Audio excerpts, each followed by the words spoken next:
Hello and welcome to Crack Academy. My name is Shashank Roy. Now इस पूरे article में हम समझेंगे यूएस और इजराइल के रिलेशंस के बारे में।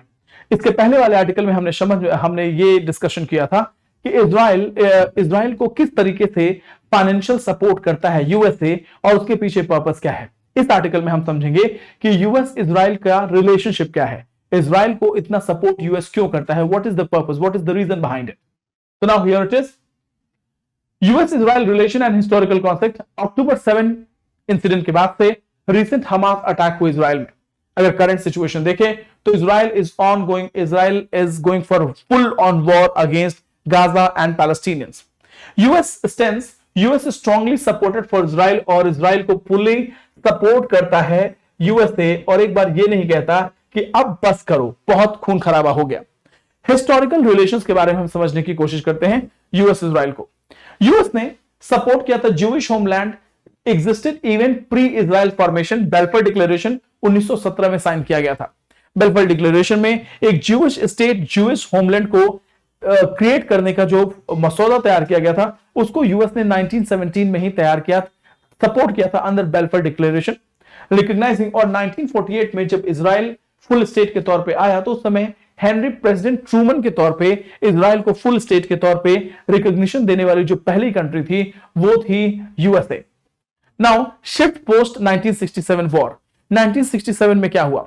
1967 में 6 डे वॉर हुआ, ठीक है। इस 6 डे वॉर में क्या हुआ? इजराइल ने इजिप्ट के कम से कम 80% एयरफोर्स को डिस्ट्रॉय करके रख दिया, पूरी मिलिट्री को डिस्ट्रॉय करके रख दिया। और 1967 के बाद से यूएस इंडिया और यूएस इजराइल के रिलेशनशिप बदले।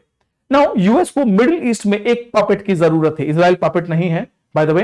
यूएस को मिडिल ईस्ट की पॉलिटिक्स को कंट्रोल करने के लिए एक स्ट्रॉन्ग एलाई की जरूरत थी।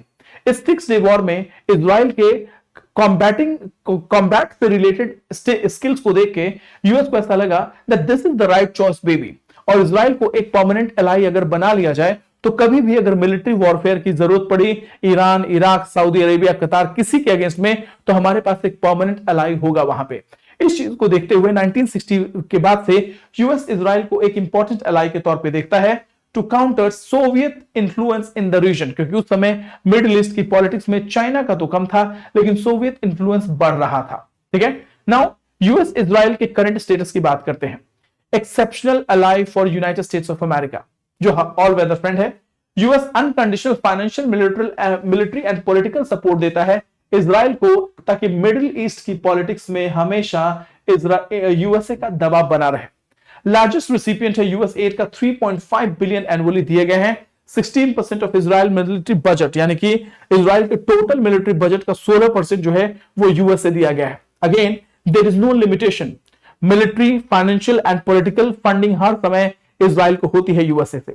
नाउ पार्टनरशिप की अगर बात बोले तो यूएस इजराइल के बीच में डीप डिफेंस पार्टनरशिप है। कैसा है? कोलैबोरेशन इन्वॉल्व्स रिसर्च, डेवलपमेंट और वेपन प्रोडक्शन।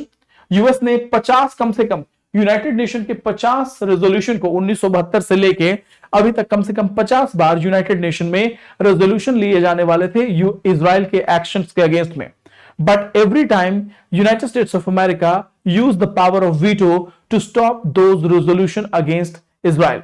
अगेन इजराइल अपने साइंस एंड टेक्नोलॉजी के लिए भी जाना जाता है, मिलिट्री वॉरफेयर और आर्म्स एंड एम्युनिशन के लिए भी जाना जाता है।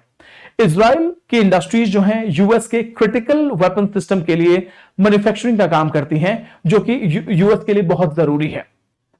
ना मिलिट्री सपोर्ट की बात बोले तो सॉलिड मिलिट्री सपोर्ट 1973 के यॉम किपुर वॉर के बाद से, और हमेशा किसी भी तरीके का कॉन्फ्लिक्ट हो, रेजोल्यूशन, उसमें हमेशा यूएस ने सपोर्ट किया।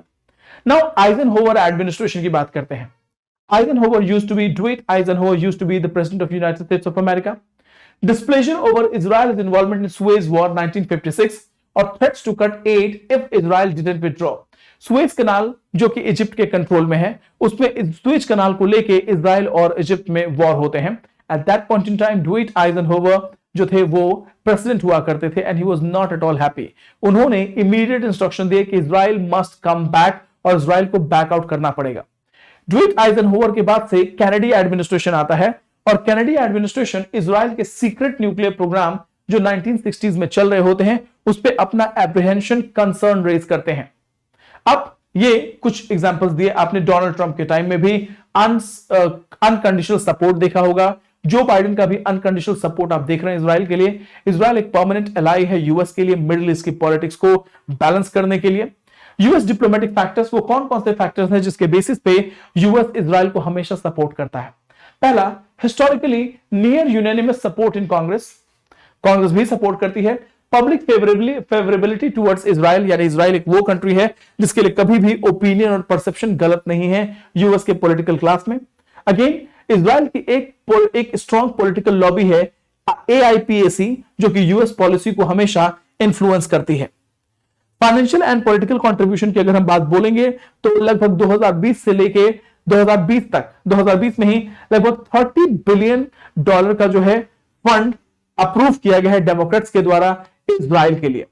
ना मिलिट्री इंडस्ट्री कॉम्प्लेक्स की अगर बात बोलें तो US is a world super power और यूएस आर्म्स एंड एम्युनिशन का one of the biggest supplier है। इस यूएस के सप्लायर के टैग के पीछे इजराइल की मिलिट्री है जो स्टेट ऑफ द आर्ट अपना टेक्नोलॉजी डेवलप करती है और इजराइल को आर्म्स एंड एम्युनिशन प्रोवाइड करती है, क्रिटिकल टेक्नोलॉजी प्रोवाइड करती है।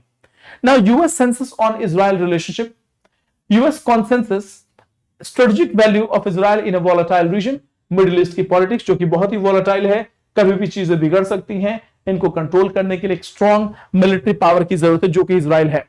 ना डोमेस्टिक पॉलिटिक्स, लॉबिंग और मिलिट्री इंडस्ट्रियल डायनामिक्स जो है, ये तीनों बहुत अच्छा ग्राउंड तैयार करते हैं जो कि रशिया इजराइल को फेवर करता है। उसके अलावा consistent support from both major political parties, यानी कि इजराइल के लिए कहीं से भी कोई गलत नहीं है। अगर रिसेंट यूएस एक्शन की अगर बात बोलेंगे तो प्रेसिडेंट बाइडेन ने एक बार भी इजराइल को कंट्रोल करने की बात नहीं की and whole hearted supported Israel action against Hamas and against civilians, और किसी भी तरीके से यूएस के एक्शन को क्रिटिसाइज करने से मना कर दिया। इन सारे आर्टिकल्स को देख के आपको यह समझ में आएगा that Israel is an indispensable defense partner for United States of America, especially एक volatile region में जहां की मिडिल ईस्ट की पॉलिटिक्स में कौन सी चीजें कब बन जाएं और कौन सी चीजें कब बिगड़ जाएं, कब अलायंसेस बन जाएं, इस तरीके के volatile region में किसी भी कंट्री को एक रिस्पॉन्सिबल पावर की जरूरत है एंड इस रिस्पॉन्सिबल नहीं कह सकते, स्ट्रॉन्ग मिलिट्री पावर, और जो कि इजराइल है। अगेन यूएस के state of the art defence infrastructure में इजराइल का बहुत बड़ा कंट्रीब्यूशन है। इजराइल की industry critical arms and ammunition और वेपन सिस्टम प्रोवाइड करती हैं यूएस को, और इस तरीके से यूएस वर्ल्ड का सबसे बड़ा डिफेंस एक्सपोर्टर बन के उभरता है। So this is it in the article. आज के आर्टिकल में इतना ही, फिर से मिलेंगे नए टॉपिक के साथ, तब तक के लिए thank you so much, God bless you all, जय हिंद, जय भारत, थैंक यू।